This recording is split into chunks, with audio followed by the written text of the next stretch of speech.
El domingo no solo habrán elecciones en México, también habrán elecciones en Perú y para analizar este tema puede regresar la derecha. Sí. Keiko Fujimori está ahí muy al pendiente.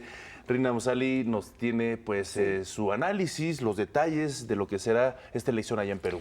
Sí, les platico. Bueno, efectivamente este domingo hay una segunda jornada electoral en Perú, una segunda vuelta, y ahí tenemos el duelo entre Keiko Fujimori y Pedro Pablo Kuczynski. Durante toda esta campaña electoral, esta segunda vuelta, ambos candidatos mantuvieron un empate técnico. Sin embargo, la última encuesta de hace una semana nos habla de que Keiko Fujimori ya se desmarca de su principal contendiente y rival por 5 o 6 puntos porcentuales, es decir, es ahora la candidata favorita. Ahora, son elecciones muy importantes porque se está jugando el regreso del fujimorismo al poder.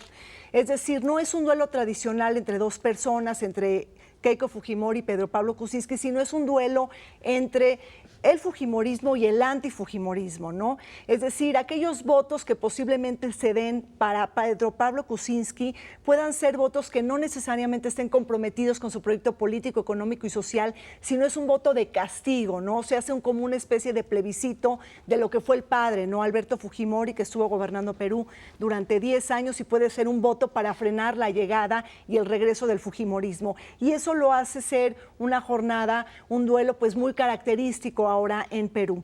Y por otro lado, bueno, pues hay que ver cuál es el contexto político en el que se celebra la jornada electoral. Hay que recordar, pues para la gente que nos acompaña, que la democracia en Perú se le conoce como una democracia sin partidos políticos.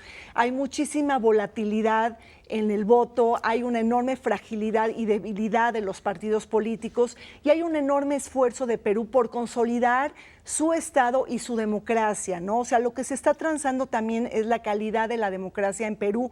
Tenemos viejos partidos políticos que no terminan de enraizarse y tenemos nuevos y emergentes que tampoco terminan por seducir a la gente y a crecer, ¿no?, esta base de partidarios. Entonces tenemos un Perú que tiene una democracia frágil, que es precaria, y bueno, aquí la gran pregunta es si los peruanos van a votar por Keiko Fujimori, quien es la hija del expresidente Alberto Fujimori, que pues fue un dictador, que dio un autogolpe de Estado en 1992, que disolvió el Congreso con el apoyo de las Fuerzas Armadas, que pudo promulgar una nueva constitución y buscó la reelección y la consiguió para el año 2000, y además que está pues pagando con cárcel 25 años de prisión por actos de corrupción y por violaciones masivas a los derechos humanos. Entonces la pregunta es, bueno, ¿qué tipo de democracia está en Perú que va a poder permitir este regreso de la derecha? No, yo iría más a fondo. ¿Qué hay en la idiosincrasia peruana que permita no solamente catapultar a la hija de un exdictador, de un hombre que en este momento está en prisión, poder ocupar la presidencia de ese país, ¿no? ¿Qué hay de fondo? Se habla mucho también, por ejemplo, que la gente pobre en Perú recuerda mucho del populismo que implementó Fujimori. Exactamente, Pati, tocas un tema interesante. ¿Cuáles son las fortalezas de Keiko Fujimori y cómo se desmarca de Pedro Pablo Kuczynski? Eso hay que entenderlo. En primer lugar, bueno, Keiko Fujimori tiene el gran desafío de desmarcarse del padre. No ha roto con el padre, se desmarca, se deslinda y reconoce ciertos errores del padre. Por otro lado, Keiko Fujimori y Pedro Pablo Kuczynski, ambos están apoyando un proyecto económico neoliberal. Claro. Son dos contendientes o dos candidatos conservadores que están apoyados por la derecha y hay un voto de la derecha que está dividido entre ellos dos. Y ahora es interesante porque en los últimos días a Pedro Pablo Kuczynski se le da el apoyo de Verónica Mendoza, quien ella consiguió la tercera fuerza, ¿no?, en la primera vuelta electoral. Ella es la única candidata de izquierda del Frente Amplio que está apoyando a Pedro Pablo Kuczynski y que no quiere que regrese el fujimorismo. Y entonces eso también hace que Pedro Pablo Kuczynski tenga cuidado en no perder el voto de la derecha, ¿no? Porque, digo, la izquierda de alguna manera le está ofreciendo esto.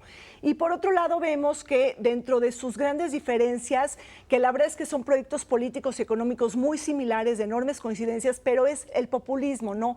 Keiko tiene un contacto con una mayor base popular, con gente de menores ingresos, y a Pedro Pablo Kuczynski se le ubica a alguien más vinculado con la élite económica, financiera, corporativista y transnacional, ¿no? Entonces, eso es una diferencia. Ahora bien, Perú junto con México, junto con Chile, forman parte de la Alianza del Pacífico. ¿Cómo crees que impactaría una relación entre México y Perú con Keiko Fujimori en la presidencia? Pues mira, Perú lleva siendo una economía que siempre, bueno, que ha estado ligada en las últimas décadas al neoliberalismo, a una derecha económica, y es una de las economías más abiertas de la región andina, ¿no? Es una economía que, si no me equivoco, tiene más de 10 o 15 tratados de libre comercio. En los últimos años ha tenido un crecimiento exponencial. Entre el 2005 y 2014, Perú crece a un promedio anual del 6%, y además no nada más forma parte de la Alianza del Pacífico junto con Colombia, Chile y México, sino también es miembro del TPP, ¿no? Y también es miembro de la PEC, ¿no? Entonces tiene toda la parte, ¿no?, de un vínculo importantísimo con el Pacífico. Y bueno, pues ahí hay que esperar.